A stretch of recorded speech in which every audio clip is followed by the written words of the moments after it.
Our first visit to Austria was to the agency, the International Atomic Energy Agency, or IAEA, that's now going to have complete access to all of Iran's nuclear fuel cycle, its uranium mines and mills and the places where they've been doing enrichment. But a big focus of our trip was to meet with leaders in Israel and Saudi Arabia and Turkey and reassure them that we haven't lost our minds and suddenly decided that Iran is a safe and easy country, the sort of country with which we'd like to be closely aligned. Look, we were able to reach nuclear deals with the Soviet Union, with Communist China, to reduce. Our first visit to Austria was to the agency, the International Atomic Energy Agency, or IAEA, that's now going to have complete access to all of Iran's nuclear fuel cycle, its uranium mines and mills and the places where they've been doing enrichment. But a big focus of our trip was to meet with leaders in Israel and Saudi Arabia and Turkey and reassure them that we haven't lost our minds and suddenly decided that Iran is a safe and easy country, the sort of country with which we'd like to be closely aligned. Look, we were able to reach nuclear deals with the Soviet Union, with Communist China, to reduce the threat level to our country and the world. I think it is possible for us, I think we have achieved some real progress towards peace with the JCPOA with Iran, but we also have to be clear with our allies. Iran is still a dangerous country. Iran still has, I think, nuclear ambitions and is actively supporting terrorism throughout the region and the world. So sanctions are still in place in the American system against Iran for a range of different things: their ballistic missile program, their human rights violations, and their support for terrorism in the region.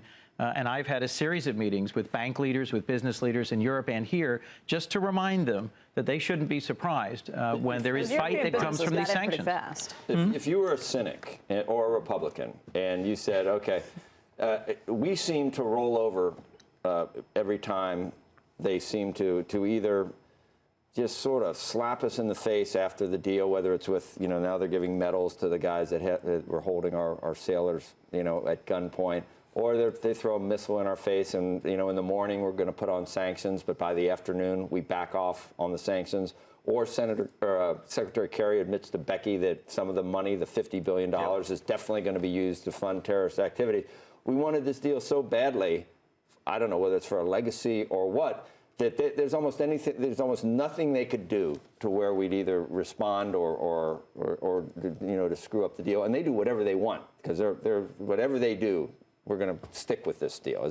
Let's be clear about what they did do, what they had to do in order to get access to the $50 billion in Iranian frozen assets that were being held in banks around the world.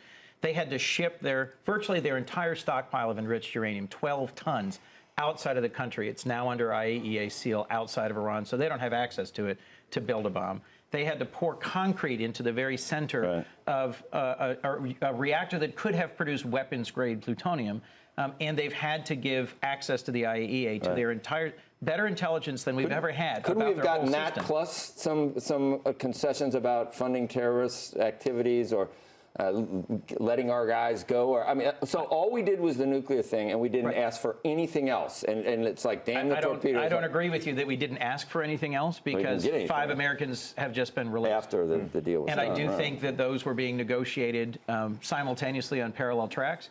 I do think part of the point that I've been making on the floor of the Senate and with other colleagues, both parties, you're much tougher than the Obama administration, is that, frankly, we've been clear all along that we don't accept, we don't support, and we won't tolerate their ballistic missile program, their support for terrorism, the human rights violations. And what I'm responsible for is representing the people of the state of Delaware and America's interests. And it's my hope that on a bipartisan basis, senators of both parties will recognize we can and should be tougher on this. What reaction did you get from our allies that you visited, with Saudi Arabia, with Israel? Grave concern, particularly in Turkey and Saudi Arabia, where I think there's more of an emotional, are you leaving us? Are you going back to pre-1979? Are you mistakenly thinking that today's Iranians are the Persians of decades ago? The Israelis had a much more sort of nuanced and sophisticated understanding. But what do you tell them? Very happy with our intelligence partnership, very concerned about our regional And when they say that, you say what? We are determined to stay engaged in this region. We are your vital ally. We are working together and need to be working more closely together in the fight against ISIS. And you think We're not going anywhere. They seem to, but, time will tell. I think actions speak a lot louder than words in this region. And I think these are folks who are understandably nervous about their security situation.